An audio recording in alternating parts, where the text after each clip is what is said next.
Now, Zali, I've been looking forward to this for some time as it crosses the path between what we do in real estate and helping not only the local community, but perhaps philanthropy or whatever the right words are, giving, corporate giving to an overseas community, which in real estate terms is not as common as what we would hope it to be. In fact, you're probably the only other person that I know that is that has a similar view about giving to the overseas community. I'm not saying there are no agents out there, but it's rare. So, welcome. Thank you for having me. That's all right. My pleasure. Now, I've known you for a long time, and I've always thought of you as a bit of a smiling assassin, or I perhaps date myself a little bit by saying a perfumed steamroller. I've always thought of you as a strong negotiator.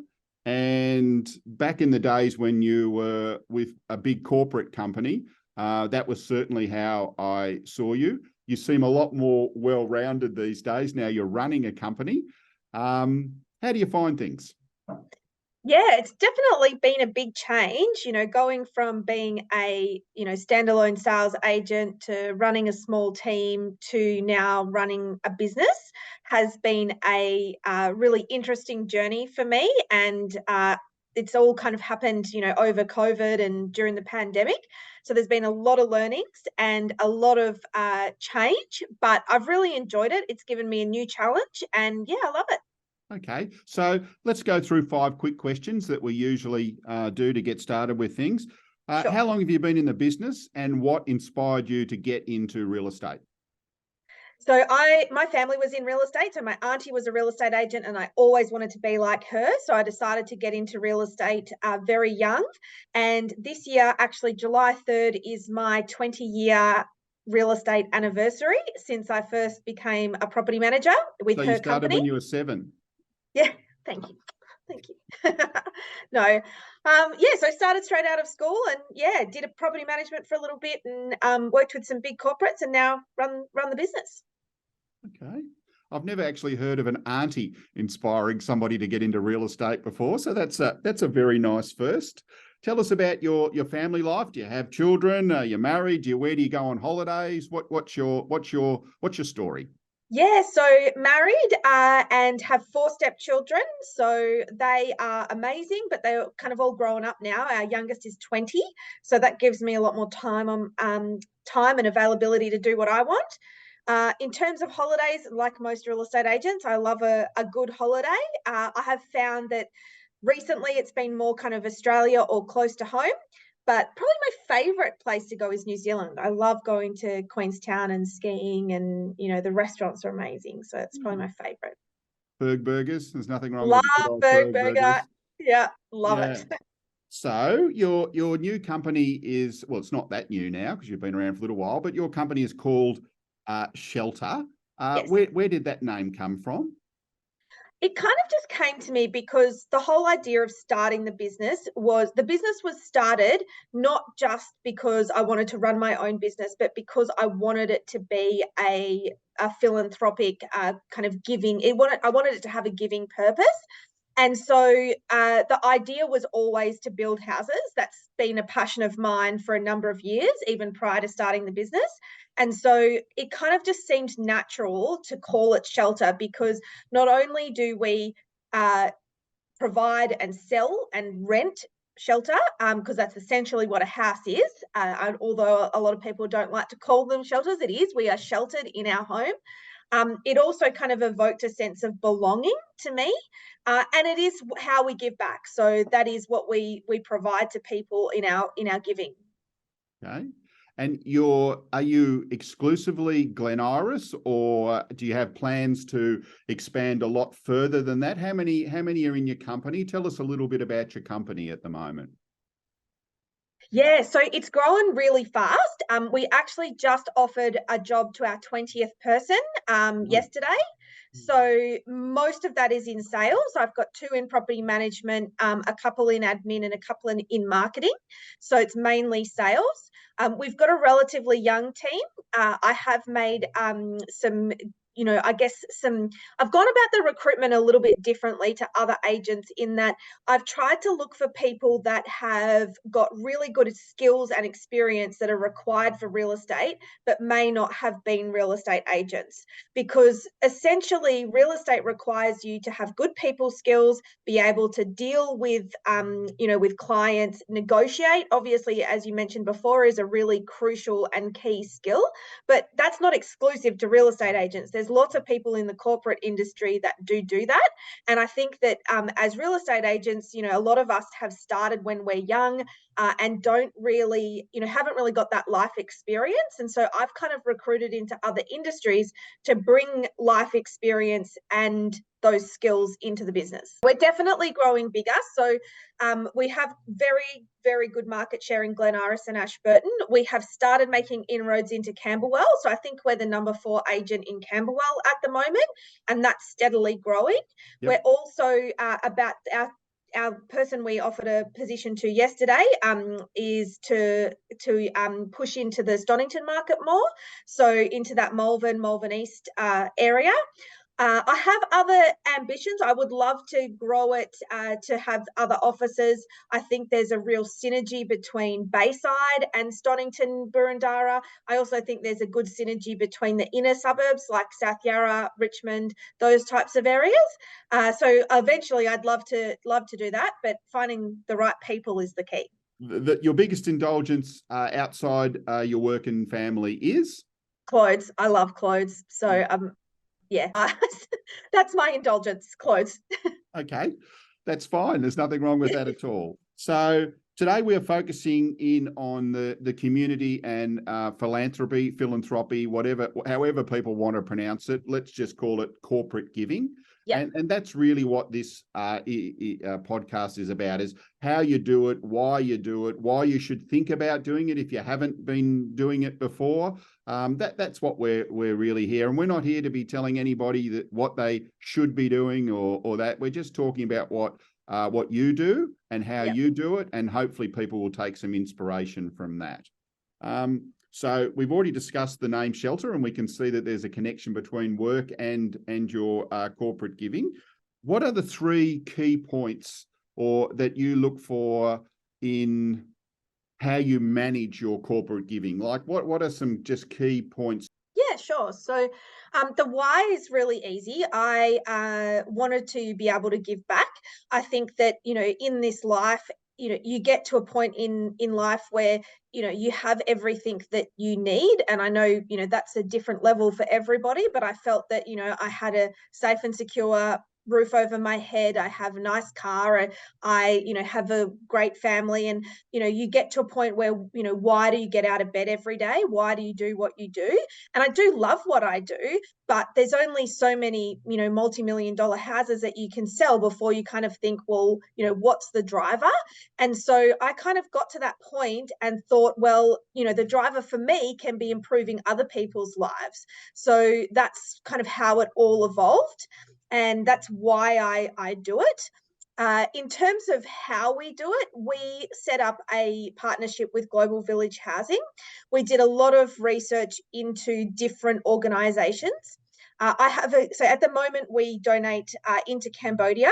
Yep. So I have a personal connection with Cambodia, which is why we chose that country, and so I wanted to build houses there, and Global Village Housing was really the only organisation that was working in that country that didn't raise red flags, is probably the right way to put it. So it's run by an Australian gentleman, and he doesn't take any administration costs.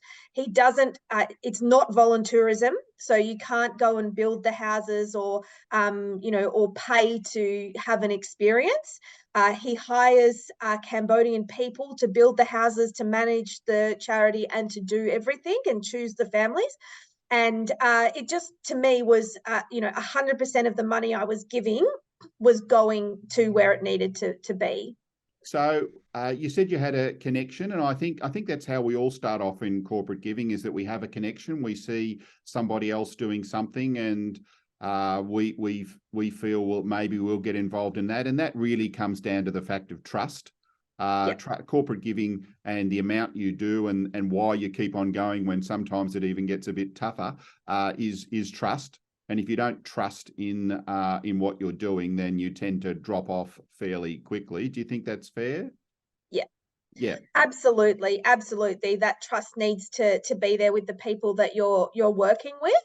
And the reward, as much as I'd like to say that, I just give and hope for the best, I do like to see the outcome of my giving, and it makes it worthwhile for me. So I need that kind of, confirmation that where my money is going is actually, is good. I need those feel good feelings. Look, again, exactly the same. I think verification is another really important part of the process to help continue on with that trust. Yeah, because if you don't feel good in anything, you're not going to keep on going. And I do find that a number of charities out there haven't quite understood the issue that a donor isn't just giving you some money and then said, oh, yeah, just do whatever you think, we trust you. I mean, we wouldn't do that in business. It's not how we are. So we tend to be very different. And the world seemed to have changed a lot in the last 10 years with sort of effective altruism and various other sorts of philosophies like that. Do you agree with that sort of thought process? Yeah, absolutely. And I think that, before I started Shelter, I had a experience with a larger foundation. So at the previous organization that I worked for, I, was heavily involved in setting up their corporate foundation, and which, involved a significant amount of money into the millions of dollars and their giving.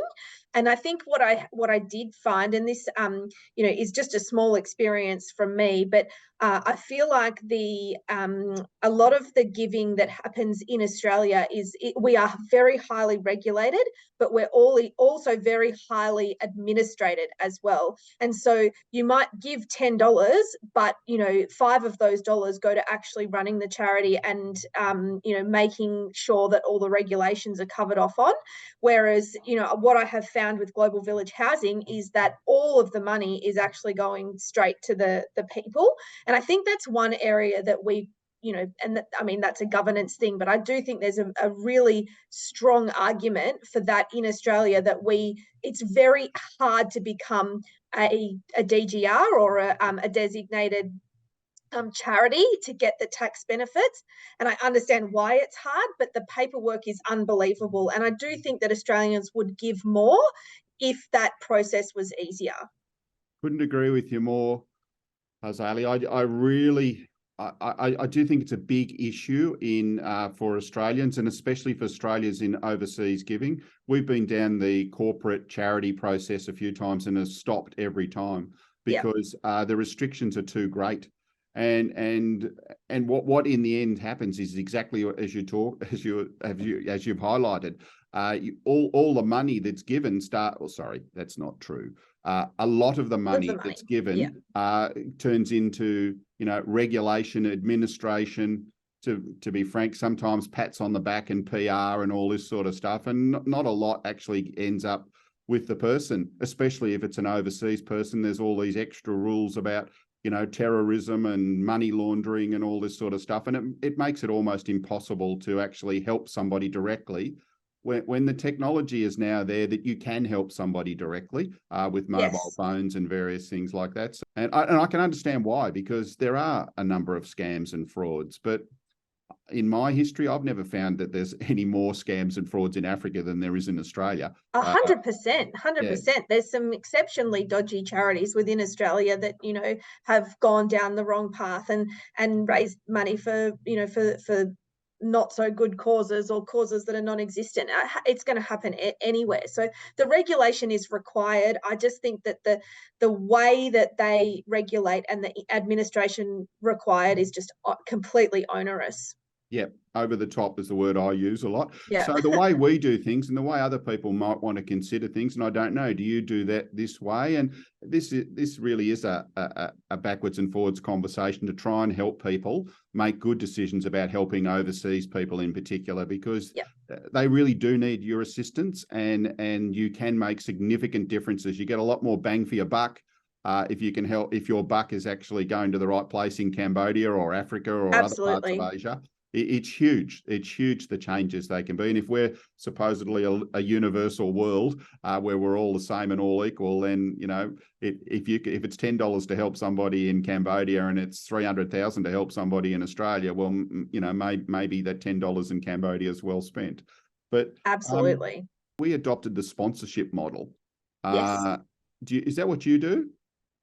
As in, do you sponsor people, or? Yeah, no, so from a tax point of view, instead of going down the DGR sort of route, we actually now are saying, well, it's no different to sponsor a hospital in Africa as it is to sponsor a hospital in Australia. There is no difference. And the tax office, as long as you actually are with legitimate organisations and you keep incredibly strong records or that, we've been for some years now going down the sponsorship model. Do you have some form of model like that? How do you deal with your payments and those sorts of things? Yeah, so Global Village Housing, when we initially started working with them, were not a DGR endorsed charity, but they did, because they were doing really good work, they were partnered with Rotary. So Rotary have obviously know the giving side of the world exceptionally well, and are an amazing organisation that do give to many, many different causes. And so we were funneling our funds through Rotary to Global Village Housing for a very long time. And at the moment, Global Village Housing are very close to being approved as a DGR status charity. It's taken them a number of years to get to that point. And so we will just be donating directly to them. I guess my ethos in terms of the way and the structure that we do it is that my skills, I guess you can say, are in raising the money. My skills are in the financial side of doing it. I'm a very organized person, but I'm not a project manager who can deliver a project.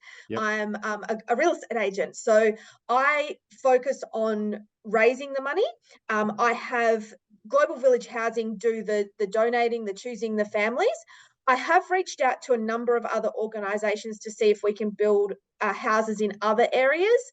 Like another country that I'm really interested in getting into is Haiti, because I see there's a lot of need there as well. I'd love to do work in India as well, but I haven't quite got to the point of finding the right organisation that we can work with. So I'm sure they're out there, but it does take time to find them. Yeah, it's good. That's really helpful. So do you think overall that Australians are generous people? Absolutely. I think we're exceptionally generous people, and I think we want to be more generous. I think that there are impediments to being generous, but I think that, you know, obviously the cost of living at the moment is difficult for a lot of people. But I do think that people in Australia are exceptionally generous with their, not only with their, you know, their finances, but also with their time. So, you know, giving doesn't just mean giving money. It can also mean volunteering, giving your time, using your skills that you're good at. Like your skills might be in the administration realm, or it might be in, you know, organizing a fun run, or whatever it might be, your skills might be. Use those to help. It doesn't necessarily have to be a big chunk of money.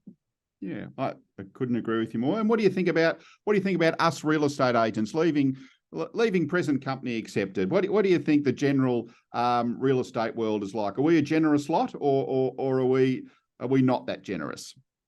No, I do think we are a generous lot, but I think that you know, there is normally it's all very local, which will support the business, which is good. And they're normally very good causes as well. So I think there's no harm in giving to, the local sports club or, the, mental health charity or something that you are passionate about. I think the key is if you find something that you're passionate about and you give to that, it's going to have more impact because you'll get involved, you'll want to be giving, you'll want to be involved in the process. Yeah. People will look for some sort of guidelines, I think, when we talked about generosity and that. What sort of guidelines do you think people should consider about in how much should you give? I'm sure that's a question that people wonder. I mean, is $10 acceptable for a year if you're earning $1 million? I don't think so. But No. But I think people need some form of guidelines. Have you had any thoughts on that at all? Yeah, absolutely. I think for me, I'm a Christian. I go to church, and so it goes back to tithing. So I don't give to my my local church. They're very well off. I give through my corporate giving and the other things that I do. So I, try to look at 10% of our income and as a number. I think that that's a good place to start. And obviously, the wealthier you get, the more you can give because you only need a certain amount of money. I can't remember the exact numbers, but I was reading an article recently about the billionaires in the world and Andrew Forrest, they're giving back like a massive amount of their incomes over a period before they pass away, essentially. And I think that's amazing because if you are fortunate to have large sums of money, then why not help those who can't help themselves? I think you've come up with a really good number and a really good piece of advice about, because we're not all Andrew Forrest. I'm certainly not an Andrew Forrest. So and will never be. That ship has sailed. I do think 10% is about the right sort of thing for whatever reason. I mean, that's certainly pretty close to where we think things are at. We give about 10% of our income and have for quite some time.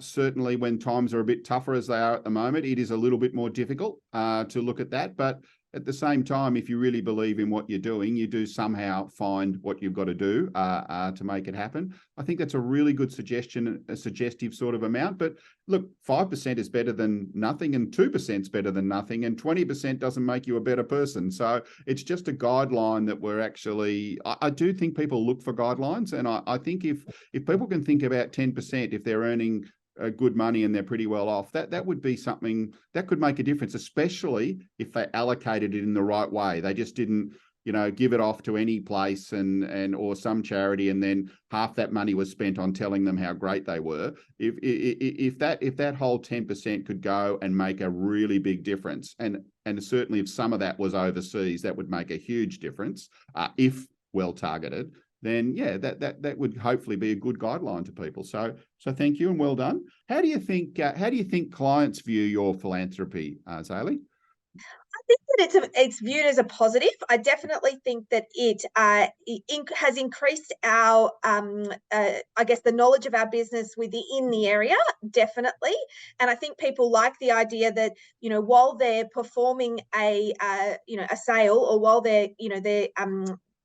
while they are engaging with a real estate agent, they can also be giving back. So I think that they see that as a real positive.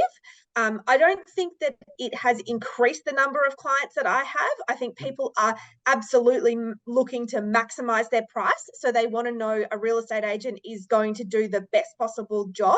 So I don't think it's anything that ever gets me across the line, but I do think that it is something that people are very, very positive about, and it helps them spread the word. It helps me with word of mouth business. Agreed. And how do you think other agents within your group think? I mean, why would they do any of them, or do you think there's a thought process? Well, hold on, why aren't you increasing my commission? Why are you doing corporate giving or something along those lines? What do you think about that comment? Yeah, so I don't hire anyone that doesn't fit in with our culture. So if your initial thought I process told is, you oh, you're a instead of perfume steamroller, so there you go. Yeah. yeah. So, if somebody thinks, oh, I want my commission increased instead of Zali, donating the money, they're not the right person for my business. That's just the reality. I want people who have the same values as I do. And so I actually think it's been a huge positive for our business. I think that the new generation of people, and not even the new generation, I mean, even, people who have been around for a long time, I think that the world is changing and everybody now has a much higher sense of social responsibility, not just with giving and, the wider global community, but with climate change, with all of the things that are happening in our world today, people have a much higher sense of social responsibility. And I think that working at Shelter gives people an outlet to assist in their social capital and actually increase their social capital. So it's not just they're recycling at home or they're, doing good. They're also, their work is actually inherently tied to, to improving their social capital. I think you've raised a couple of well, you've raised a really good point in the sense of whether it's somebody coming to work for you or whether it's a client thinking about considering you, they're not going to make the decision on your corporate giving. But No. if they're all things being equal and you're meeting the requirements that either a new agent wants or a potential client wants, if all things are being equal with other agencies out there and you're seen to be socially responsible, I do think it assists in getting your work, and I do think it assists you in getting a good quality agent to come and work with you. So yes, I agree with that. Absolutely. good. Is there a support network for your giving out there? What there I don't think there is, and I think there should be actually. So maybe we should create that, Mal, because well, that's the point of the podcast. I think we should, because so in Global Village Housing, the businesses are all very different. So the people who give are in different fields, or different areas. And so we haven't had a lot to do with the other businesses that donate directly to Global Village Housing. I have had a lot to do with other real estate agencies who are looking to give back and, advising them on what we do and how they can give back. And I think that it would be an amazing thing to set up a support network of, people who do give and learning how they give and learning how everyone else gives. I think that would be amazing. So good idea, Mel. I think that's certainly something that we should be doing. Like if people approach me about how they could sort of start into corporate giving, I'm happy to help them in whatever way, and it doesn't have to be something that I'm convinced about.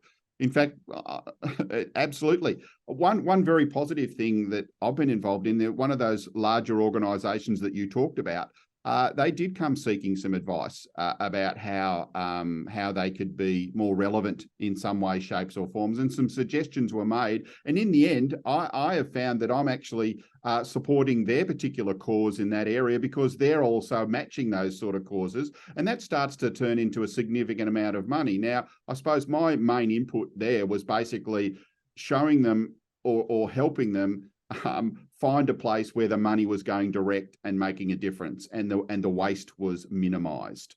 I think in the overseas giving, one area that I am passionate about is that the charity and the projects are run by locals, because the thing that is really, and it doesn't have to all be run by locals, but I think that the really key thing with giving overseas is you want to set people up for success. You don't just want to give them something that is going to disappear tomorrow, a week's time, a month's time. You want to set them up so that they can then get to a point where they can actually help themselves. That's the whole aim. So they become self-sufficient, they become educated, they become the people that give in their community. That's going to have a multiplier effect. So I'm very passionate about all of those jobs being done by locals, because I think if I can, with our house building, they're only built by Cambodians. So if we can train if we can give them a skill to be a house builder, if we can hire young guys to build houses, then we're not only giving with our money, we're giving with training, education, and giving them a possible future. I think in that book, you said you were a Christian. I think in that book they talked about giving fishes or teaching people to fish or something along those lines.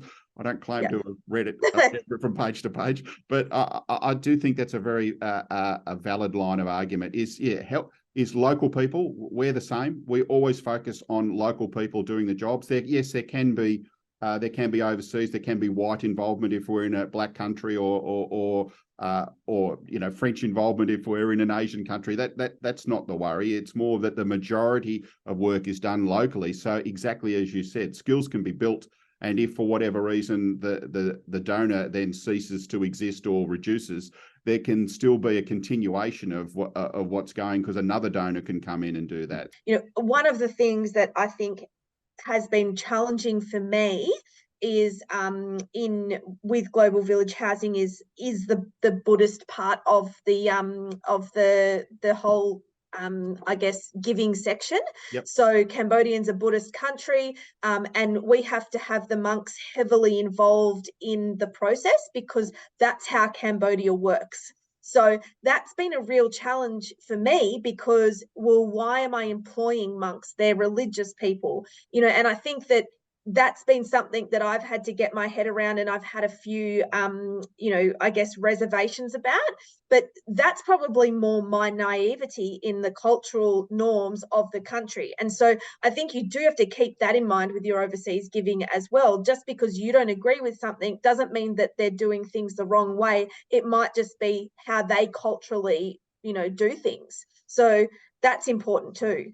I agree. You're bringing up so many really valid points that if somebody wants to actually make a significant effort and help an overseas situation and you want to hang in there for a fair while, you are going to run into all these issues. Another issue is let's just say Australian concepts, Anglo concepts, whatever the right words are. If you're starting to communicate ways of how you want things to be managed and you're communicating them in English, it is a big problem because you're introducing not only a new concept that's probably not known, but you're also doing it in a language that's not totally understood. Correct. So it did take me quite a few years to learn about the Google Translate, but not only just do it once, you've got to flick it back a few times to get that Google translation. So it's really, really simple and consistent. What are some of the real joys and how does it sustain you? Oh, so the joy is seeing the look on people's faces. That's the big thing. I think the first house that I built was actually not through a charity at all. I met a lady at church when I was in Cambodia, and she told me of the great need. And she said, we really need to build a house for this family. There's 7 of them. Their house blew over because of the rains and the weather recently. And so I donated some money I actually just gave her money, and she went and bought a plot of land and helped them build a house. And so 2 months later, I went back and actually saw the house. And it changed my whole perspective on giving, because they had created a house, but they hadn't just created a house, they created a life. So by having this plot of land and having this house, the wife had been able to then go out and buy ducks, and she had this little duck farm going next to her house. It's not like a big, when I say farm, it sounds like something really massive. It was probably like 600 square meters that she had, that's all. But she had, dug out this little dam in the backyard, and she had these ducks, and she would sell the ducks to the local market for food, obviously. And so she created this income stream that she could then, afford to send her kids to school, and her husband was able to go back to work. And so that really changed my whole, outlook on things. And that's what gives me joy. So every time we build a house, we get a whole snapshot of it being built. So Global Village Housing send us, it's anywhere from say 5 to 10 photos of, you know, the house they were living in, you know, when the foundations go in, you know, when the walls go up, you know, them blessing the house, and then a photo of the family in front of it at the end. And just seeing some of those photos, like we've housed over 300 people now. We've built you know, almost 80 houses, and you know, some of them are normal people, but some of them are people that in overseas countries are going to get left behind. They have disabilities. You know, we built a house for a grandmother who had 7 grandchildren she was looking after because they'd been orphaned. You know, things like that, like those types of people they can't help themselves. And so if you can help them, I just think, you know, I look at it and I think I've probably changed their lives, or we've probably changed their lives. And that's what brings me joy. It's true. It's absolutely true. There is a huge multiplier effect. So from that family that you housed, their whole situation improved economically. Now, if you housed several people in that village, then several people's situations improve economically, and all of a sudden the whole village is improving economically. It's like, it's on a very different scale, but quite a bit locally. You know, Tasmania's, you know, going to have a big football stadium put in there. And when that stadium comes in, it's going to massively change the whole economic outlook of that particular area. And that's exactly what seemingly can happen in many places, and certainly sounds like it's happening in what you're doing, is that, yeah, by helping a few people there, it creates a lot more positivity than just the house. Absolutely. And for me, the reason I do the houses as well is because I want it to not just be the multiplier effect from an economic point of view. I really want it to be a multiplier effect from an educational point of view. So that's my next goal. Like I would actually love to build a school and to be able to assist children from an educational point of view. That's one of my goals, because I think that changes the whole thing. So particularly in Cambodia, if a child can go to school and learn to speak English, the possibilities of them being able to sustain themselves throughout their life increases exponentially. Yep. If you cannot speak English in that country, you will forever struggle to get yourself out of poverty.